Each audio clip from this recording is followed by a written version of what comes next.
Hi guys, welcome back to my YouTube channel. It's Guru here. If you're new here, welcome.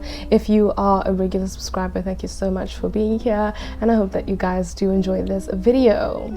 So today, as you can probably see by the title of the video, we will be talking about the J1 visa process and just the application for the visa and, you know, coming here, blah blah blah, the interview, all of that.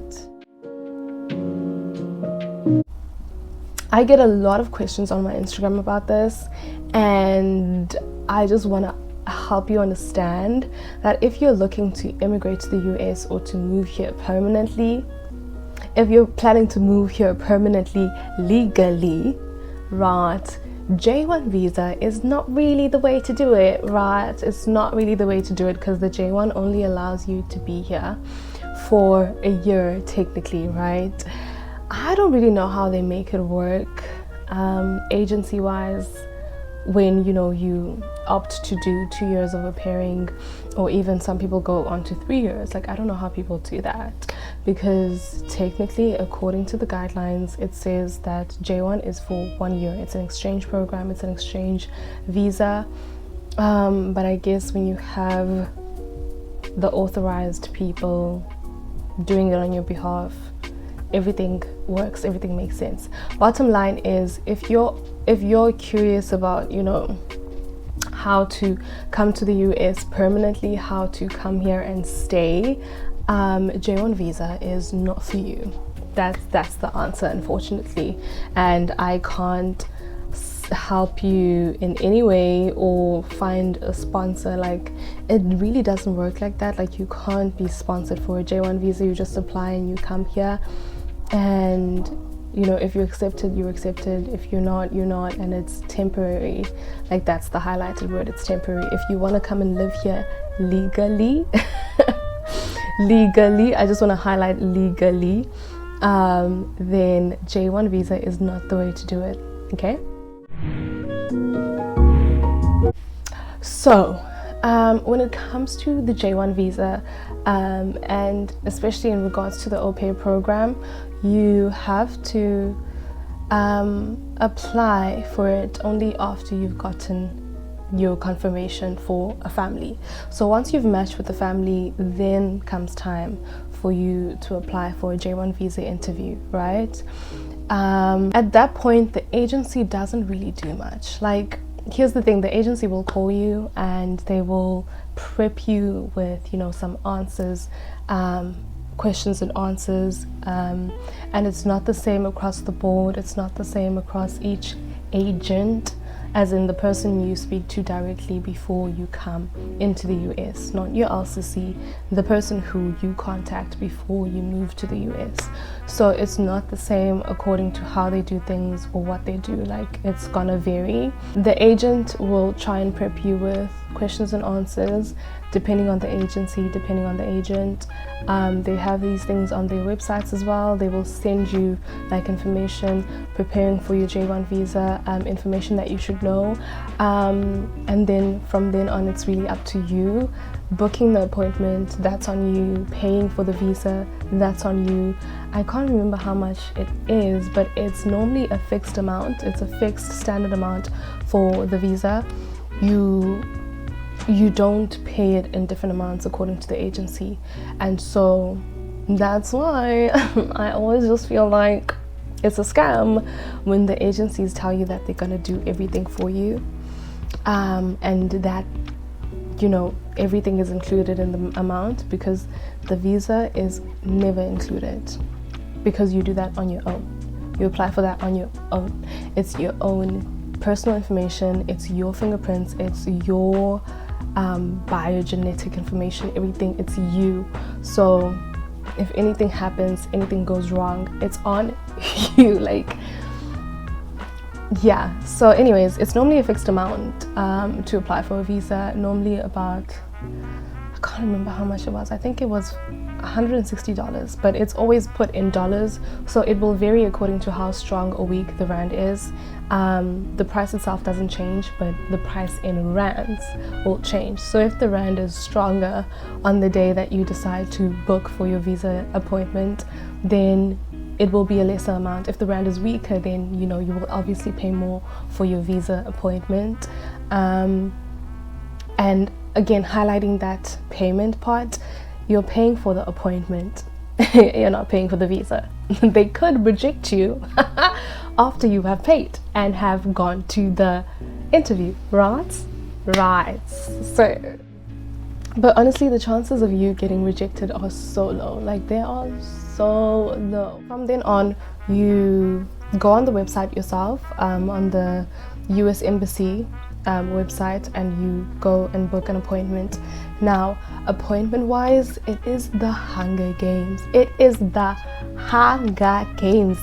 When I tell you the first date that I got, and I really wanted to leave like ASAP, and so I was trying to fast track everything. So if you're not in a rush, I guess this wouldn't matter to you. You book, you see whatever date's available, and you'll book whatever date and you'll go whenever you go. But for me, I was on a timeline. After I matched, then I wanted to find a visa appointment, so around April then. And I wanted to leave as in like yesterday. The process had already taken so long, like I wanted to leave as in like yesterday. So it was really heartbreaking for me to go onto the server, right, for the US Embassy, and then I find the dates available are saying November, December, January of the following year. I'm like, ma'am, I can't wait that long. The plan is to take a gap year, not freaking years, right? Like, I can't be waiting that long. Like, I was like so stressed. And those are normally the dates that you will get, honestly. Like 6 months out are normally like the dates. Because there's just apparently a lot of people who are trying to find are trying to get visas and are trying to get appointments, and so you have to like book, right? Make sure that you secure at least the venue. So you book. So I was trying to book for either Cape Town or Durban, and I just chose Cape Town because the closest visa date was for Cape Town, and that visa date was for September. And then once you have the venue, you keep checking. Like when I tell you that I would check like every hour or so, and I did that for like maybe 2 days, and then on the second day I checked, and there was an appointment for like the following weekend. Today is Wednesday. The date that I saw was for the weekend. I literally got off the server and I went to do something, right? Came back like a minute later, the dates were gone. Like there were 2 dates open, dates were gone. It's really that fast. Like, you need to be on there. If you're trying to get a date that soon, check it as frequently as you can. Obviously not every hour. I was just very obsessive and I wanted to get things done, but you don't have to check every hour. But what I'm saying is check frequently so that you can get a date closer to the time that you want to go for the appointment, right? So anyways, finally I checked, and then finally I got a good date, which was a few days out. And then we went to Cape Town, my mother and I. There's actually a video about my J1 visa journey on my YouTube channel. I think it's my first video actually that I posted, so you can go and check that out. Once you secured the venue, you have your date, everything's looking peachy, you've paid, it's fun times. Now it's time for you to go to the interview, right? So you get there at the visa interview. I remember I had to wait. They give you a certain time slot. They don't give you a certain time slot, you actually choose that for yourself, right?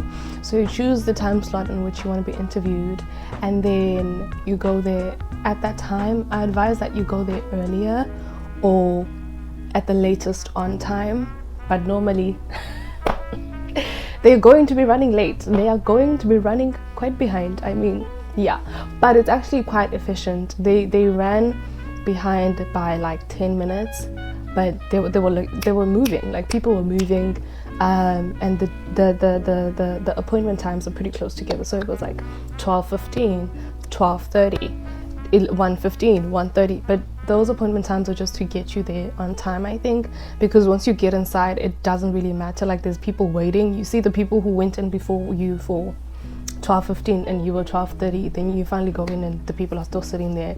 So, but once you're in, it's like this. It's like fast. You stand up, you go answer a few questions, they ask you a few things, you hand in your documents that they tell you to bring beforehand. You'll know what those are. The stuff is on the website and you will find out all about it when you need to do your visa appointment.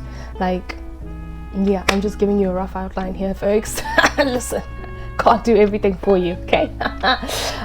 So get inside, it's pretty fast. They call you up and that's pretty much the interview. Like, I want you to realize that it's not that long and it's really not that deep, okay? Again, speaking from own experience, again, speaking for South Africa, I don't know about other countries, but it's really not that long. Like, it's really not that deep and it's also really not that long. They'll ask you 2-3 questions max, at the maximum, and all you have to do is answer the questions, really. Like, there's no lying involved, there's no sweating, there's no, like, be truthful. Like, just be truthful. In terms of questions that they will ask you questions about where you're going, why you're going, and for how long you're going for. And you will need to be pretty specific. So I think that works for all the visas, whether it's a tourist visa, where you're going, why you're going, how long you'll be gone for. I'm going to Disneyland, I'm visiting my uncle's brother's sister's pet. Like, it needs to be, you need to know basically your stuff. And so when it comes to au pairing, I would say you need to be very, very much knowledgeable on the family that you're going to. They might ask you, what address are you going to, where are you going to be staying, how many children you're going to take care of when you au pair. I only remember being asked one question. I don't remember being asked a whole lot of questions. And even people who went before me, like, one person went for a job exchange thing, another person, I remember I was listening in, guys. I was listening in because that's what you do. You don't know what's coming up and you are a little bit nervous. So I was listening in. I was like, oh, what are these people saying? Like, what's gonna go on? And they were like, you speak over the phone thing and they have the glass screen in front of you and you're like trying to whisper because you don't want everyone to know your business, and they will tell you right there and then whether or not you've been accepted or denied the visa. So right there on the spot, but you don't get your visa on the spot, you just know on the spot. Like, they'll tell you, okay, it's been accepted, or okay, it's been denied, and then they will tell you the steps that follow. So I was listening in on these people, and so they just ask you like normal questions, man. They don't give you like a whole interview. Even if you're taking a child, a dependent, they'll ask you, the names and ages, where you're going, like, you just have to know your stuff. I don't think that's really hard. Like, that's not rocket science. Now that brings us to the next step, right? If you're denied your visa, you can reapply for it. You can re-interview after a while. Again, you go onto the server, you pay the amount again, and you wait for a good date. That's pretty much it. If you're denied, you're denied. They're going to tell you right there on the spot. If you're accepted, visa has been, we will grant your visa type of thing. They'll tell you it's been granted, and then they will tell you how long it will take for it to come back. Mine took a couple of days, and then by the end of the week I had it in my hands. Boom, boom, boom. Nowadays you have to figure out a way to get the visa to you if you don't live in Cape Town or close to the embassy. They don't mail it to you. They will just keep it at the embassy until you decide to go and get it, pretty much. And so for me, I didn't do that. As the smarty pants that I am, I didn't do that because I just thought that, since you're asking for my whole information and where I live and where I stay, I thought you would give it to me, deliver it as the nice, courteous government officials that you are. But no. No. So I had to ask someone to go and get it for me, and when you ask a third party to get it for you, you have to write a letter, written consent, sign it, saying that you're allowing for this person to get your visa, your official document, and to bring it to you, because your visa will be attached to your passport, so this person will have your passport essentially, right?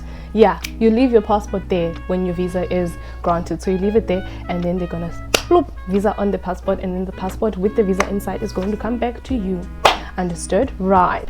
That's about it, you guys. That's about the whole J1 visa process. This has been a very long video, and it has been very long to film as well. But I hope you guys got information from this video and that it helped you in some way. If it did and you did enjoy this video, please do not forget to like, comment, and share the video with anyone who you think it could help. And I will see you guys in my next video. Toodles!